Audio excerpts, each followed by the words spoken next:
স্বাগত জানাচ্ছি খাতুনগঞ্জ থেকে মোচ্ছেলের সাথে আছে আমি শামীম জাহিদি। অর্থনৈতিক প্রতিযোগিতার সক্ষমতা সূচকে দুধাপ এগিয়েছে বাংলাদেশ।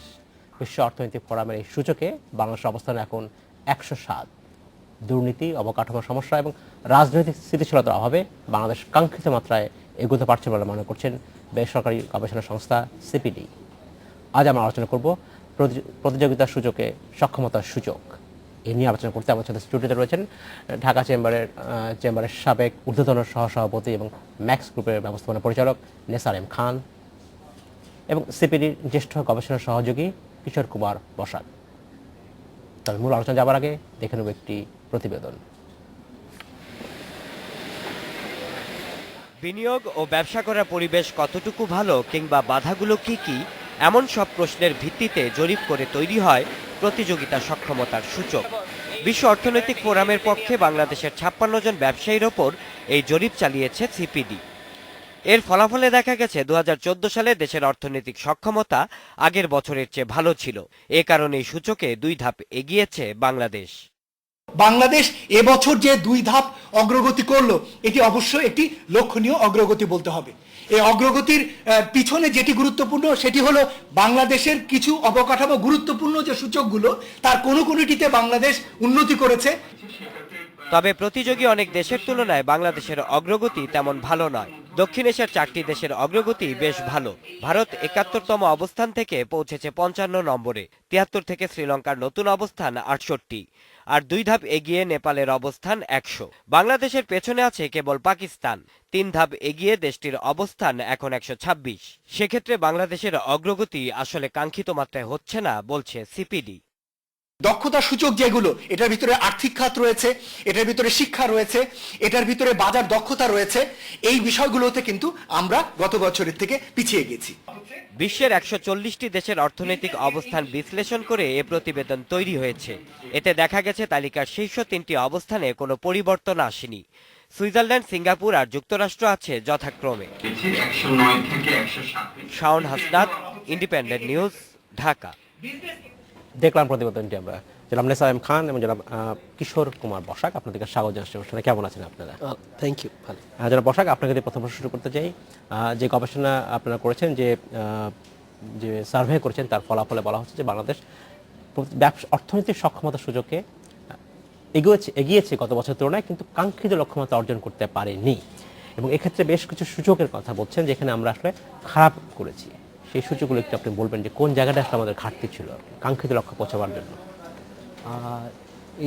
এই রিপোর্টটি তৈরি করার জন্য যে মেথোডোলজি ব্যবহার করা হয় তাতে তিনটি প্রধান ভিত্তি থাকে।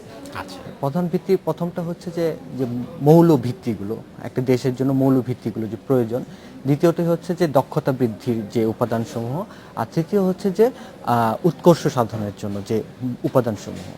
তো আমরা মূলত আমাদের দেশের যে জিডিপি পার ক্যাপিটা যেভাবে থাকে সেই হিসাবে আমাদেরকে প্রথম যে উপাদানটা মৌল উপাদান, সেটার যে 4টা উপাদান, প্রথমটা হচ্ছে প্রশাসনিক সক্ষমতা, দ্বিতীয়টা হচ্ছে অবকাঠামো, তৃতীয় হচ্ছে সামষ্টিক অর্থনীতি এবং চতুর্থ হচ্ছে আপনার শিক্ষা এবং স্বাস্থ্য।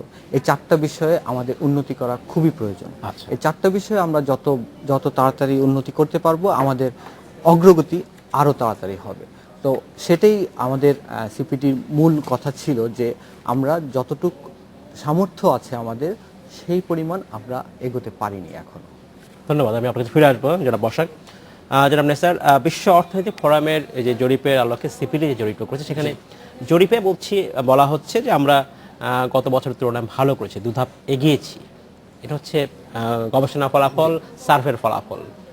একজন ব্যবসায়ী হিসাবে, এন্টারপ্রেনার হিসাবে, উদ্যোক্তা হিসাবে মাঠের অবস্থা কি? মাঠের অবস্থা আমি খারাপ বলবো না, তবে there is always room for improvement and to do better. এখন উনি যে ইন্ডিকেটরসগুলো শেয়ার করলেন আমাদের সাথে সিপিডির, যে উইচ ইজ আসলে আমি একমত। তবে আমাদেরকে বের করতে হবে যে what exactly our needs to reach to our goal, objective. যেমন আমাদের জিডিপি এখন মোটামুটি স্টেডি 6, আমরা যদি এখন 7 বা অ্যাবভ 7-এ যেতে চাই, সেই পেসে যেতে গেলে আমাদের করণীয়টা কি? আমি প্রথমেই দেখব যে আমাদের করণীয়ের মধ্যে ফার্স্ট হলো stability in our country. politically and other stability. That is very important. Second হলো যে আমাদের যে আপনার ইনফ্রাস্ট্রাকচার একটা very important issue role play করছে। আমরা করছি অনেক কিছু হচ্ছে, তো ধৈর্য রাখতে হবে। তো এই মেজার্সগুলো নিতে হবে। আর education is also a very important factor. আমাদের যখন আমি রিক্রুট করি, লোকজন যখন নেই, আমার biggest challenge in my organisation is people management, managing people to having the right people for the right position. এটা কিন্তু একটা বিরাট গ্যাপ আমাদের দেশে, এবং that problem we face every day. হ্যাঁ, ধন্যবাদ।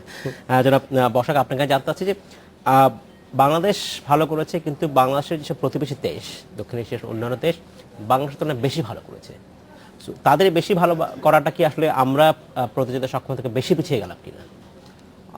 অবশ্যই, মানে তারা হচ্ছে আমাদের প্রতিযোগী দেশ, যাদের সাথে আমাদেরকে সব সময় প্রতিযোগিতা করতে হয়। ব্যবসা বাণিজ্য তাদের সাথে আমাদের প্রতিযোগিতা সব সময় করি। তো যার মধ্যে ইন্ডিয়া হচ্ছে আমাদের পার্শ্ববর্তী দেশ, এবং আরেকটা দেশ হচ্ছে ভিয়েতনাম। এই দুটো দেশের কথা আমি পার্টিকুলারলি বলবো, কারণ এই দুটো দেশই খুব ভালো করেছে। তাদের যে যতটুকু তাদের সামর্থ্য তার পুরোটাই তারা ঢেলে দিয়েছে। ভারত গতবার ছিল ৭১তম স্থান, এবার হয়েছে ৫৫। অনেক ভালো করেছে, খুব ভালো করেছে। তারা ১৬তম অবস্থানে উন্নতি লাভ করেছে। তো এটার মূল কারণটা কি? মূল কারণটা যদি দেখি, তাহলে ওই যে আমাদের যে এই ইন্ডেক্সটা তৈরি করার পিছনে যে উপাদানগুলোর কথা আমি বলেছি, সেগুলোতে তারা খুব ভালো করেছে। বিশেষ করে ভারত তাদের ম্যাক্রো ইকোনমি, যেটা হচ্ছে যে সামষ্টিক অর্থনীতি, এটাতে তারা ভালো করেছে। আপনি ভালো করে দেখবেন যে বাংলাদেশও কিন্তু সামষ্টিক অর্থনীতি আমরা ভালো করেছি। হ্যাঁ, আমরাও ভালো করেছি, হ্যাঁ, কিন্তু তারা হয়তো আমাদের চেয়ে বেশি ভালো করেছে। তাই সেটা একটা মূল কারণ। আর তাদের অবকাঠামো অনেক ভালো করেছে সেখানে। আর আরেকটা দেশ হচ্ছে ভিয়েতনামের এখন যে পুরো স্ট্রাকচার, সেখানে তাদের অবকাঠামো খুব ভালো করেছে, আমাদের চেয়ে অনেক ভালো অবস্থান। আমাদের অবকাঠামো একদম শেষ কোয়ার্টাইলে বলা যায়, যে একদম শেষের দিকে, যদিও আমরা উন্নতি করছি খুব আস্তে আস্তে। জনাব খান, অবকাঠামোর কথা সবসময় আমরা বলি, যখনই ব্যবসা বাণিজ্য উন্নতির কথা বলি, অবকাঠামো খারাপ খারাপ খারাপ, ইনভেস্টমেন্ট নাই, এখানে বিনিয়োগ নাই আমরা বলি। কিন্তু এখানে তো অনেক সমস্যা আছে, অনেক ক্রাইসিস আছে, ডিমান্ড আছে। তারপরেও কেন এখানে আসলে ইনভেস্টমেন্ট কেন হয় না? বাধাটা কোথায় এখানে? হচ্ছে না, কেন হয়? কেন হচ্ছে না? আচ্ছা, কেন হচ্ছে না? আপনি ইনভেস্টমেন্টের তো অনেকগুলো ফ্যাক্টর কাজ করে, এবং অনুকূল পরিবেশ ঘটতে গেলে অবকাঠামো অফকোর্স একটা ইম্পর্টেন্ট ফ্যাক্টর। গতকালকেই আমার সাথে নরওয়ের একটা বিজনেস কোম্পানি মিটিং করেছিল। তো তাদের ইনভেস্টমেন্টটা বেশিরভাগই তারা এখন ভিয়েতনামে এবং সিঙ্গাপুরে ছিল। সিঙ্গাপুরের কস্ট বেড়ে যাওয়াতে তারা এখন ভিয়েতনামে রিলোকেট করেছে। আমি তাদেরকে বললাম যে ওরা পাওয়ার সেক্টরে কাজ করে, রিনিউয়েবল এনার্জি, যে সেক্টরে আমি আছি। তো ওদেরকে বললাম যে তোমরা কেন থাইল্যান্ডে বা বাংলাদেশে কেন করলে না? বললো যে না, ভিয়েতনাম হ্যাজ অনেক আগিয়ে গেছে। উনি যেটা শেয়ার করলো, উইচ ইজ ট্রু। এবং তারাই বললো যে the productivity, the output is very quite satisfactory. আমাদের দেশে কিন্তু প্রোডাক্টিভিটি আউটপুটটা এখন পর্যন্ত ওই লেভেল স্যাটিসফ্যাক্টরিতে আসেনি। এসেছে কিছু কিছু ক্ষেত্রে, কিছু কিছু কোম্পানি পারফর্ম করছে। তো এগেইন ট্রেনিং, জনগোষ্ঠী, সবকিছুর সমন্বয়ে কিন্তু বিনিয়োগটা আসবে। আর there is no alternate to gas, there is no alternate to electricity and road communication. These are the three major things which really government have to come forward. চেষ্টা করছে, এবং আমাদেরকে এটা আগায় যেতে হবে, তাহলে we have a lot of opportunities. সিপিডির পক্ষ থেকে আপনারা প্রায় ৫৬ জন উদ্যোক্তা বা ব্যবসায়ীদের সাথে কথা বলেছেন, সার্ভে করেছেন, যাদের সাথে কথা বলে সার্ভেটা করেছেন। তারা আসলে কি বলছেন, যে আমি জানি না এর মধ্যে নেসার খান সাহেব আছেন কিনা, তারা আসলে কি বলছেন যে অবকাঠামোর উন্নয়নে বাধা কোথায় আসলে? হ্যাঁ, অবকাঠামো উন্নয়নের প্রথম যে বাধাটা, সেটা যদি বলা হয়, তাহলে হচ্ছে যে এডিপির যে বাস্তবায়নের যে সময়কাল ধরা হয়, সেটা সব সময় আমাদের সরকার মেটাতে পারে না। যে সময়কালটা, যে সময়ের মধ্যে শেষ করার কথা, সেটা কখনোই তারা বাস্তবায়ন করতে পারে না। সব সময় প্রকল্প বাস্তবায়নের সময় বর্ধিত করা হয়, এর ফলে প্রকল্পের খরচও বেড়ে যায়। তো যখন আমাদের অনেকগুলো প্রজেক্ট নেওয়া হয়েছে, যেগুলি হচ্ছে যে এই সময় খুবই দরকার, এবং সেগুলি যদি ঠিক সময়ে বাস্তবায়ন করা হতো, তাহলে হয়তো আমরা আরও এগিয়ে যেতে পারতাম। আপনি একটা উদাহরণ হিসেবে দেখতে পারেন যে ঢাকা চিটাগাংয়ের 4 লেন চার করার লেনের যে রাস্তার কথা বলা রাস্তাটা, হচ্ছে। সেটা কিন্তু 2008-এ ধরা হয়েছিল কাজটা। তো এখনো কিন্তু পুরোপুরি শেষ হয়নি, 7টি বছর চলে গেছে কিন্তু। তো এই সমস্যাগুলোই প্রধান, যে আমরা বাস্তবায়ন ঠিক সময় শেষ করতে পারি না। ধন্যবাদ আপনাকে। আমাদের সময় হচ্ছে একটু বিরতিতে যাবার, ফিরে এসে আমরা আবার কথা বলবো আপনার সাথে। আমাদের সময় হলো একটা বিরতিতে যাবার, ফিরছি শীঘ্রই, সাথেই থাকবেন।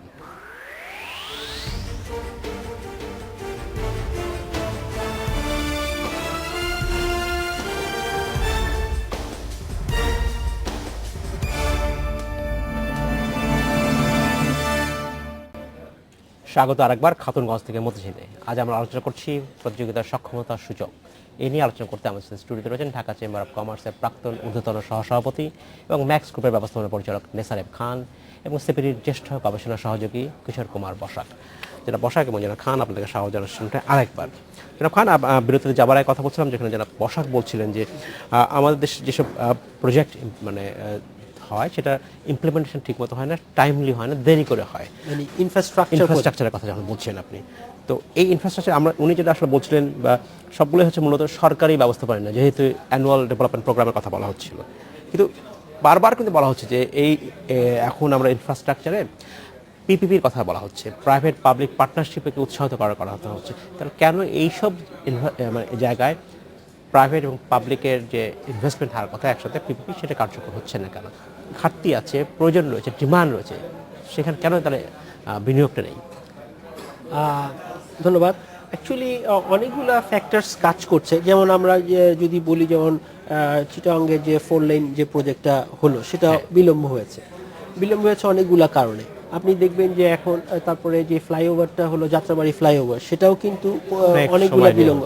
এখন ফান্ড অ্যারেঞ্জমেন্ট করা, প্ল্যানিং, ডিজাইনিং, তারপরে ল্যান্ড অ্যাকুইজিশন, অনেকগুলা মানে ফান্ড থাকলেও আপনি হয়তো কাজটা শুরু করতে পারছেন না।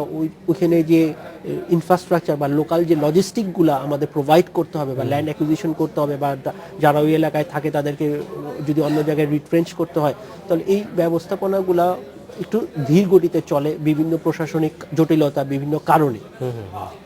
সেগুলোর একটা আমার মনে হয় যে একটা রিফর্ম দরকার, একটা টাইম ফ্রেম দরকার।